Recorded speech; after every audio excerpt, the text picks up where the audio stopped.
ئۆتۆمبیلە کارەباییەکان یان بە ئینگلیزیەکەی Electrical Vehicle EV شۆڕشێکیان لە جیهانی بەرهەمهێنانی ئۆتۆمبیلەکان بەرپا کردووە. ئەوە لە کاتێکدا کە بەگشتی سەنعەتی بەرهەمهێنانی ئۆتۆمبیل زیاتر بەرەو بەکارهێنانی ئەنرژی مایەندە دەچێت و هەوڵ دەدات زیاتر خۆی لە ژینگە نێزیک بکاتەوە. لەم ناوە ئیتر تەنها کۆمپانیا کۆری و ئەمریکی و ئەوروپیەکان چاویان لەسەر ئەو سەنعەتە نییە، بەڵکو بەرهەمهێنەرە چینیەکانیش ئەو ئۆتۆمبیلە کارەباییانیان کردووە بە ناوەندێکی سرنج بۆ لای خۆیان و بوون بە جەمسەرێکی سەرەکی بەرهەمهێنان و مۆنتاژی ئەو ئیڤیانە. بەرهەمهێنەرە چینیەکان بە بەکارهێنەری تەکنۆلۆژیای سەرسوورهێنەر و دیزایانی زۆر تایبەت و بەرچاو داهاتووی هاتوچۆ لە پڕحەشیمەترین وڵاتی جیهان بنیاد دەنێن. ئەوە دیجیتال سیتیزن. ئەم کاتتان باش، هەژار برنجیم و بە هاوکاری هاوکارانم لە رادیۆ و هەموو بەشەکانی تری ڕوودا و پادکەستی ئەم هەفتەیە دیجیتال سیتیزنتان پێشکەش دەکەین. ئەم هەفتەیە هاوکارێکی زۆر بەڕێز و خۆشەویست و خێنشیرینم کاک دلێر تێلی دەگەڵم دەبێت.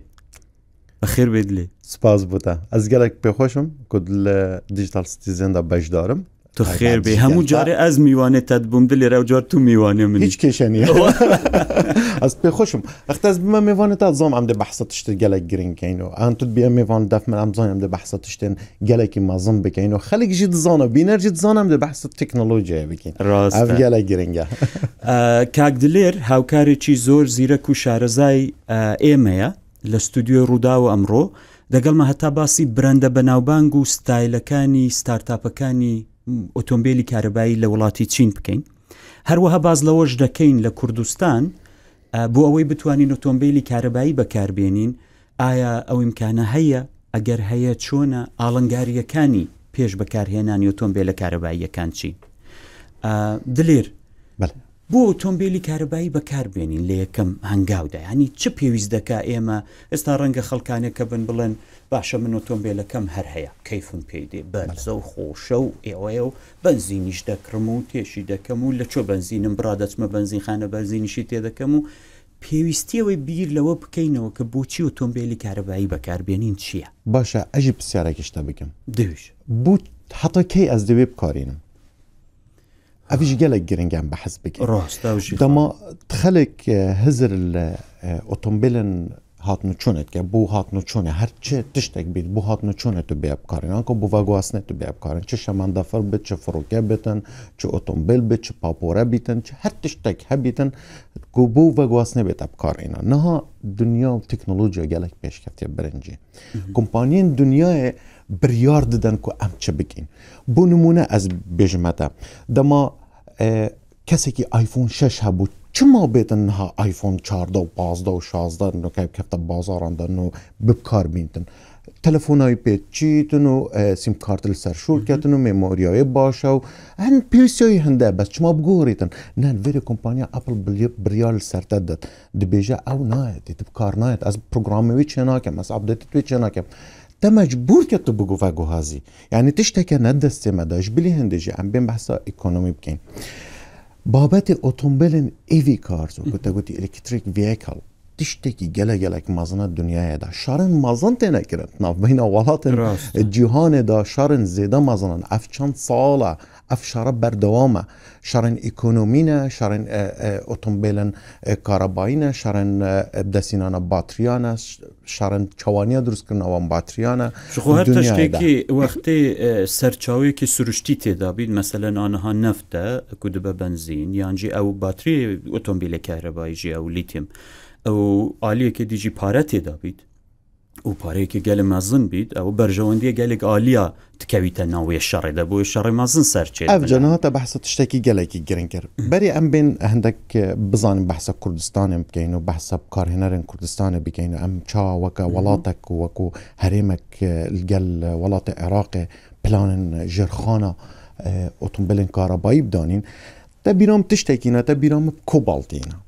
کۆباڵت مادەیەکە سروشتیە لە عەدێتێتە دەرێ ji بۆ پاتریاتێتە بکارێنان ئەم بێن بەحث بکەین ئەف کۆباڵتە سەدن بژن سەدا دەربازبوویدا هاتە دیتن دنیایەدا و گەلێکی بکارئێنا تایبەتیشی لە ئالیە ئەمریکا ji بۆ بێژین چا بو چکی بکارتینان چک پیچ چه رجاء باش تدا کارتینا يعني امريكا د سال 1940 دا پشتی شر جهانی دوام فکر کر المانیا نازیا کوبال گلک بکارتینا و ضرر مزن بجنوین دیجی المانیا رابن وقتی دا ضرر مزن وادانش بر هندیجی اوان سحکرنه ام چاوا کوبالتی دست بینین بله نافخوی امریکا برندجی الولايات ایدوها كنت كفتا بجم سر نيفادا دا ونيا ايدا هو الويري الروش افاي ويري ي كنت كفتا روش افاي امريكا الويري الرزا زنجيرين بلاك بير وانتشا الويري هندك كوبالديتن وداس بيكرن كالرا مينينج او كومبانيا مازن كالرا مينينج داس بيكر كوبال داسينا بس نرجع كم مازنو بيور نبو كوبالتكي باش نبو بله کوبالت الكيري هيا وهزرن تشيكرنا اوتومبيلن كهربائي الكيري داس بكرن بلانن استراتيجي وفيجن استراتيجيا ولاطه بينت راست فيري شر مازن داس بكر راستي من البودكاست 11 ده من بودكاست كير بقشتي لسر تكنولوجيا او اوتومبيلن كهربائي من بحثي وان كير كل كدر داس بكرن چاوا كرنوانا از دخوازم ايرو زيادترن بحثي تشتي براكتيك عملي بكن تو زانيا ايرو از دخوازم بزانم بود بيد لكردستاني بله بالدياري كري بود بيد لكردستاني گرنگی به بکار اینانا اوتومبیلین کهربی بیتا دای ام بحثا وقتی موجودة بلانت استراتيجيا غلطانة يعني انرجي سيفينج همو اوتومبيل انها بكهرباء شورت كان دما تو بكهرباء شورت كي تو بحثا بروسيسا كم مزن یا چکرنا ماکینا و گر بوکسن وان اوتومبیلات که همان دمیده چکرنا وانجی انرژی که مازن پیدوید خب آسانی نه چکرن میلیارد دلار باشه تو بیشه از کردم از کردستانی دجیم باشه بنزین هیا باشه از بکاری نرم هشتا مخابن لکردستان صنعتا چیکرنا اوتومبیلانینه بویا از دخوازم لچاوی کسی که چکو پادکست همه یا بکردیه و از راستی آرمانجی من هاولاتیا دیجیتال کردستانیه که گوی خود دتمه یعنی از لکردستانی ما بنزین هیا و کهرب کیمه یعنی لگلک جا تو بخود زانی کهربان اجتماعی اشتا 24 ساعت نینه من بوده بحث کر بلان استراتيجيا ولاطنا از بوتا نمونه كي بينم يعني الامريكا كهربنيا هيا باش الامريكا اگر از بوتا بحث بكم بس احكي بلان جو بايدن اللي شاشي 2023 2.8 مليار دولار يعني دانا 20 كومبانيا الده ولايتا تا بس باترين اوتومبيلان دروس بكم راست اخر وجرخانه وانجدان بنير دلير لوي داري لامريكا لكندا بكار اينان اوتومبيل كهربي قال السدم هي ابو خلكي قال تنيب حكومات نينا حكومات لوي داري ديجيتا اگر تو سعري كهربي بكري كو حتى 55,000 دولار بيد 9,000 دولار ريبيت داتا هر سانتر داتا پشگیری داتا چا وهم امريكا هم كندا هر دو بشكن لركفتنا باراستنا جينجا کو لامستردام هاتیا واجو کرن او دبی گول کنه حتی سال 2030 گول هنه یعنی آرمانج کنه دبی بگن حتی سال 2005 دیجن دبی اوتومبیل بنزینی نمینه آل کردستانی بدیت نامن لکردستانی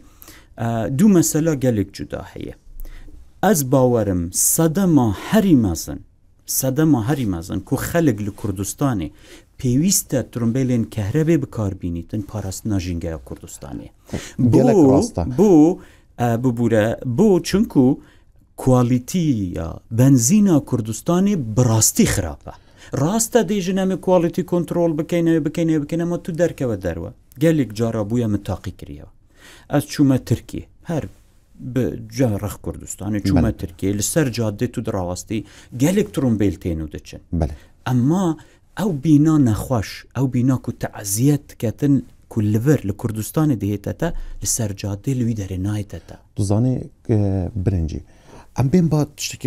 تشتكي الفيري واقعي انا باغفين اجبو بينارن ما وكو تشاور رودا وهمو جا راستي روتيا نمونا دما دبيجن اوتومبيلن كهرباء جيجينجاي باكاتنو دي اوانا كات نا برو واجويكي هيج جينجاي باك ناكات بو مسألة ليتيوم تدبيش أثناء بحثي الليثيوم بس يعني ليثيوم آيون ناس بتا بحثي ويجي بكم بس تسلا بكارتينيتن أمريكا بيفا مجيلا إجبار كوبالتي چونكو تشاينا الكونغو دست خدانا سر همو تشتكي بلان استراتيجي أمريكا ماسترين خلتي كردي وقت كوبالت الكونغو دست خوجراكي شو دا تسليمي تشاينا كر تشاينا 2007 ورا هزر صارت كهربائيت كانت أفولاتن هنا همون نفستي بس أم بين بحثا بيسرا أوي كتو بحثي ليتكي أو مادة كو بيسراني برس أوي كاكدلير باسي دكات او مادەیە کە بۆ بەرهەمهێنانی باتری ئۆتۆمبیلە کارەباییەکان بەکاردێت چونکی ئەوە سەرەتچیترین بەشی ویە ئەوە جیا لە هەموو کەلوپەلە کارەباییەکانی تر کە بە باتری کار دەکەن ببوورە فەرمی. تمام دەمام بەحسی کۆباڵتی بکەین دروستکردنا کۆباڵتیژی ئاسانینە زەرارەکە مازن گەینتە ژینگەیە ئەگەر ئۆتۆمبیلە دنیای خرب کار بکن همو پیگ و کار بکن و بتنی کارگاه که کوبالت شول کردن یا پاکش کردن خودت زانی در هینانا و شوشنا با بیشین اوی رمله و آخه شنیکا ناردنه شنیکا دیسان پیور کردناویه و شنیکا وگواسناویه بو کت موبایل و آمیرا دا بیت اب شنیکا بیشتر نوا پاتریان دا و اب خوشی تو بحث لیتیوم آیونیت که اف چکن هاوی تشکی گله کی مازنه مثلا پاکرنا جنگه هیچ گریدانک سارن کاربا و نو که اود بشین گرین انرژی افتشته بو مارکتینگ بکارتین ام بین راستی بس تبحثا خالقا گلکا گرین کرد تبحثا پیزبونا جنگه کرل وری بتایبتی لکردستانه دما تو چی اتومبیل کت کت پاری جنگه دی همو بکارهنرن اتومبیلان دی بشین ماکنگی جادت پاکشن با ام پارا ندین بو پاکرنا جنگه دا جاده بنا پاکش کردن ام پاراد دین دا حکومت هم بچیتن کسکاتی زیده بکردن دا بحثی ولاته که ترکیه که ریجا کسکاتی چندت نوا باجری دا برو باجره که ویکه حولیره بومل ترکیه يعني براوردیه که بکه بابين سحكيني وكو هوليري بيتن نزيكي وهر سحكي رجا كسكاتيت نوفا جادا ومالا ودورو بري باجري چنده وورا سحكي نوفا منينا ما كسكاتينينا وقتی كسكاتي الدورو بري باجري نبيتن نايت او پاريتي تورگرتن اصنو زانم ادلي جزاني مسألة جي ازانم تو زيده جيهاني بري خودكي اما ما بس تامن چيه راستيه كي لروجيه كميشوا چاو لو دنياي هر شتي اگر هر كسي هر ملتي النتوي راستا بيو گريدراين بلا من براستی بابتکان لچاوی بکارهێنەری کوردە باش از وەکو بک ئەسنها ئۆتۆمبیلە بکارەبایی بکارتینم توش بکارتین ئەم هەردوو بکارتین نها ئەوەت نزیکی مەهەکەس ئۆتۆمبیلە کارەبایی بکارتینم ئەس ساکی ئەس چەند مرتاحم ئەس بژندێک لایەنەوە مە هەردوو هەنە هەم یا مەکینەش مە یەکەم تشت سرویسە توێ منینە ڕاستە سرویسینی گەورەترین پرۆبلەم تۆمبیلە دا چێت بچیە مەکینە و گێربۆکسە ڕاست هەکێ مەکینە و گێربۆکسانی کە حرەکەت هەردوو کارە بێمەنینن ما ئەنجنێک تا بەحەس کردی ئەس ناچمەوان دیتەلسا تا یان دوول ئەنجن هەنە هەردووش بکارە بێشۆکەن هیچ ما پرۆبلەم نینە ئەشوان هەردوو پرۆبلەمە نوێ ئەس دوور کەتم یەکەم تشت دووەم ئەس فیولیش کی ببینم فیول تا بخۆ بەحەس کرد ئەس وڵاتەکەم من فیول هيا من نفط هيا ما أشم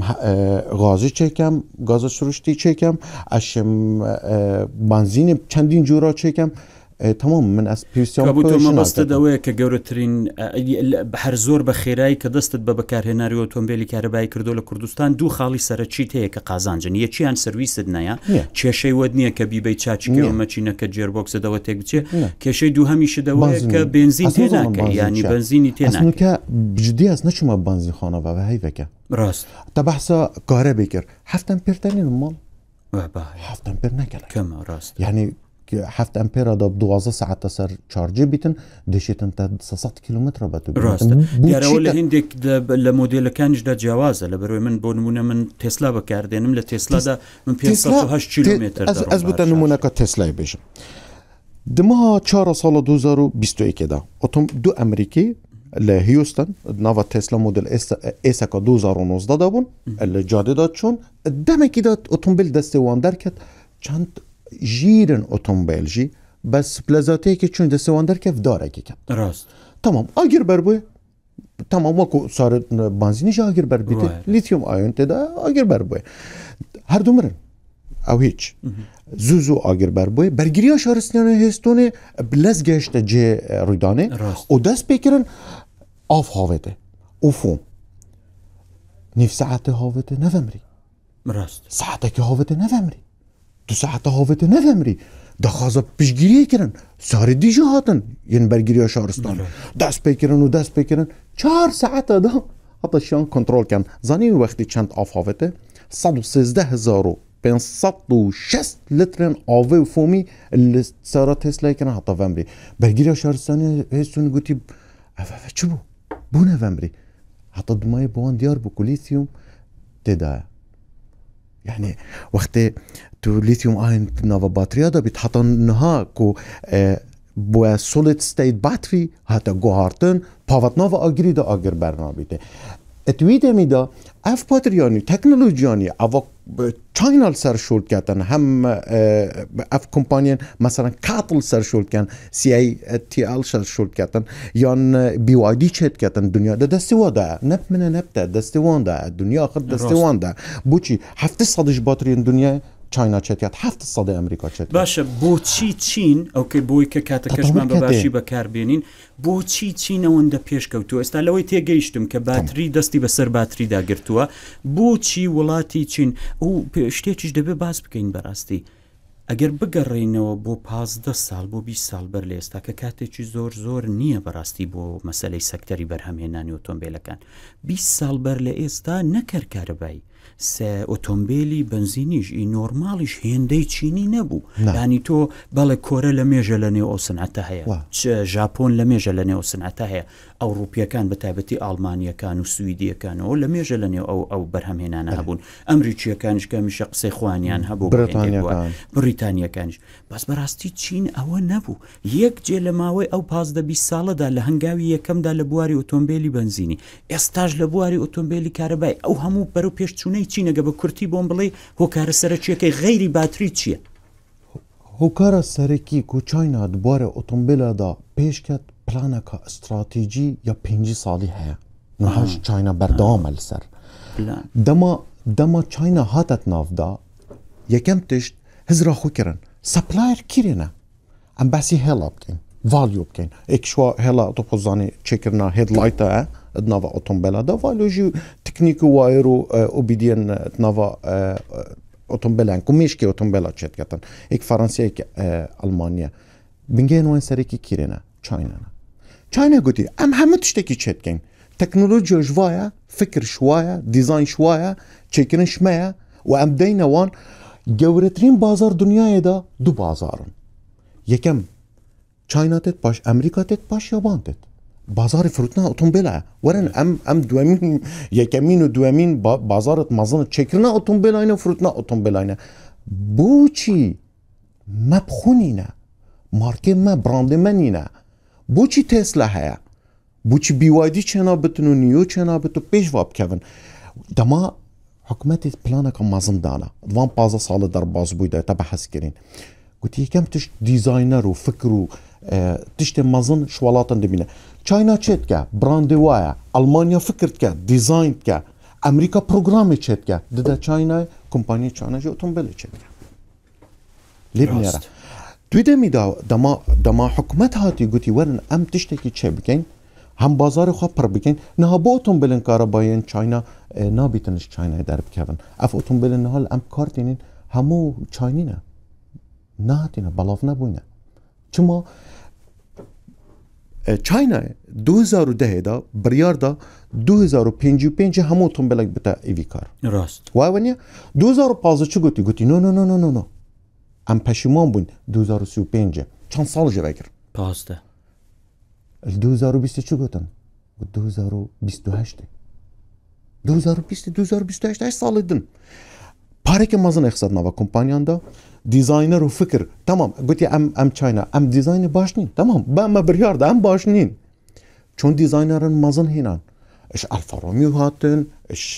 ڕۆز ڕۆیزێ چۆن اش BMW چۆ سەرۆکێ تکنۆلۆجیا BMW نهال چاینا شۆرکەتن بۆ کۆمپانیەکە چاینی شۆرکەتن سەرۆکێ پێشەخستن و دیزاینا لاند ڕۆڤەرێ نها سەرۆکێ کۆمپانیەکە چاینیە ڕاست هەموو چوونەوێرێ ینی بە شێوازێکەوەی سعودی ئێستا بۆ وەرزش دەیکات چاینا بۆ مەسەلەی تەکنۆلۆژیەوەی دەست خۆش گەرچی باسیشم کردو سعودیش دەبێت چاو لەسەری بێ لەبەرەوەی سعودیش ئێستا لە بواری تەکنۆلۆژیەوە دەهەیە ببێت بە جەمسەری بۆ ئاگاداری دەیە ئۆتۆمبیلی کارەبایش بکە هیچ بۆی مەسلەی کلااود خۆت دەزانی لە دنیادا ئێستا زۆر لە پێشەیە ئەو لە باسەکەمان دوور نەکەوینەوە ئێستا دوودانە داتا سنتری زۆر گەورەی کلااودی جیهانی هەمی هوایوی هەمی AWS ئەوە لەکن ڕاز مهمتر بکەین گرنگتر ئارێ ئێستا ئەوەم پێ بڵێ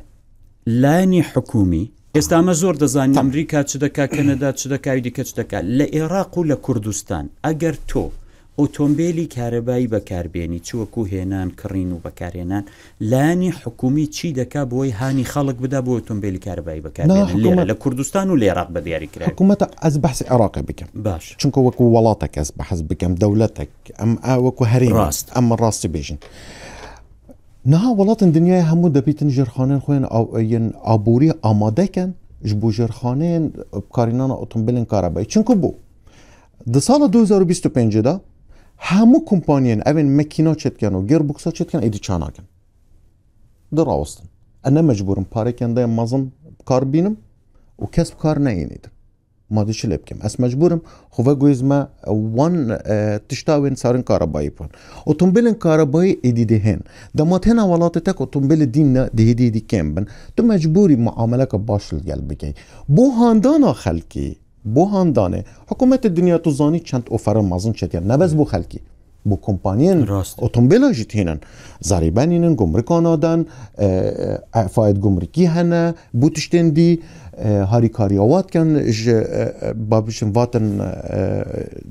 navxweyî gelek tişin bo kompanî xwedken ev kompaniya tînîtin li vêrê Iraq hat planek dana stratejî heye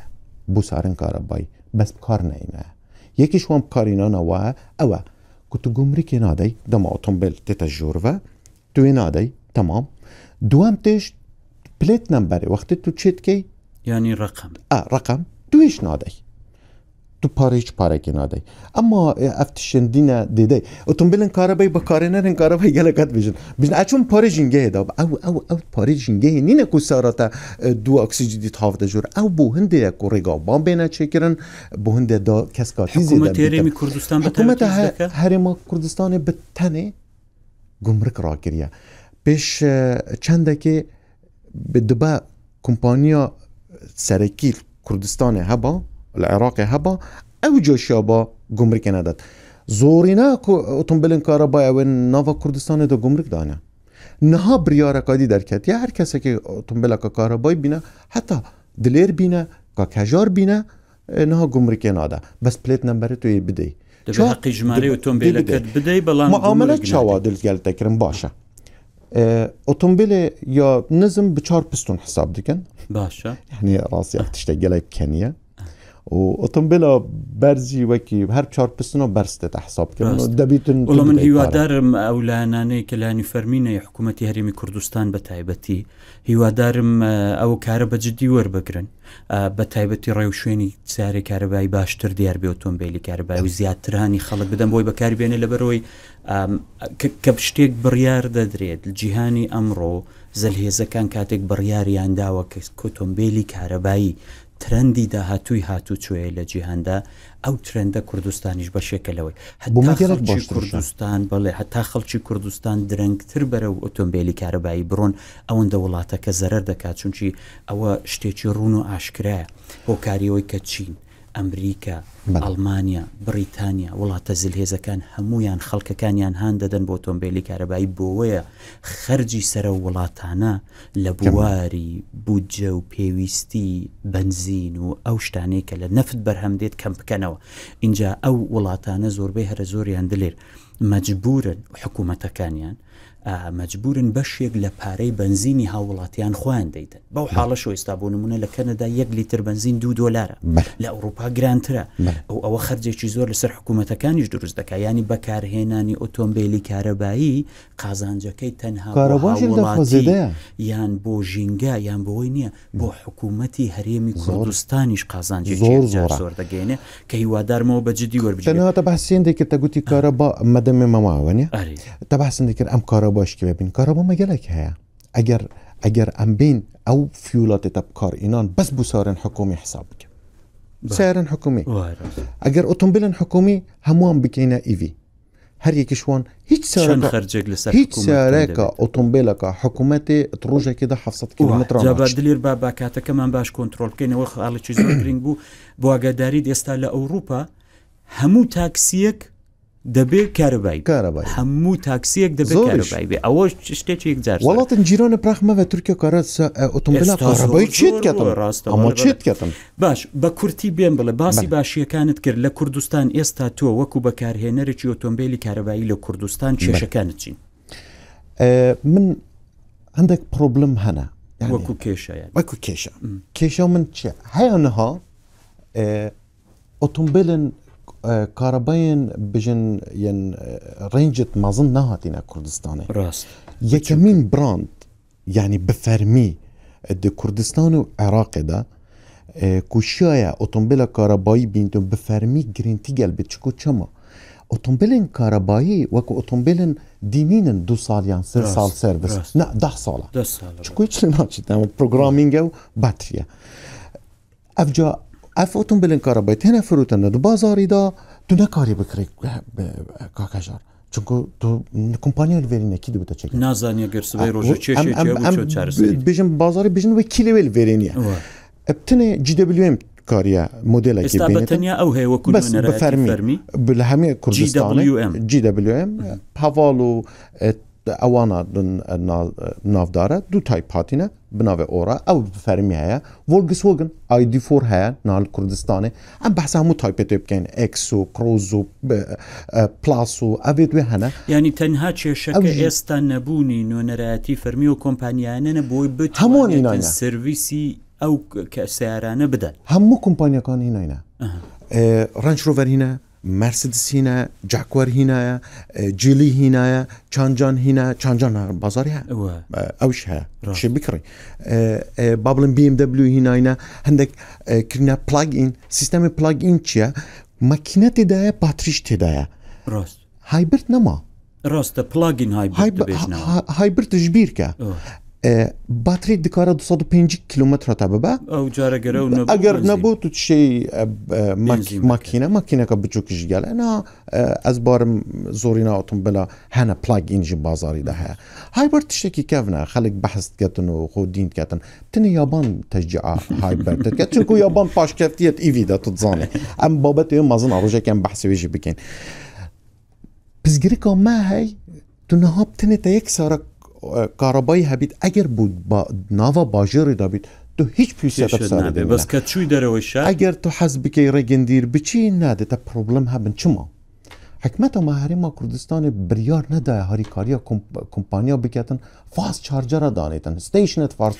چارجر ما بس چارجی خیره او شون لولاتان هندک شون هيا لهمو شون وق بنزی خانانا حتى هندك يان لبنزين خانه كان بياندلن ناوندي چارج كرنو يا شحن كردن كلوي هندك جهازي شارج دان دراونو جهاز شارجانه زور بخيراي باتري كان شارج كانوا باش بس براست بتسيد بتشل خلك زور باش اول شيء شكل دي من براستي وان باس كردبو لا بودكاست كيدي كجدا تبو متنيله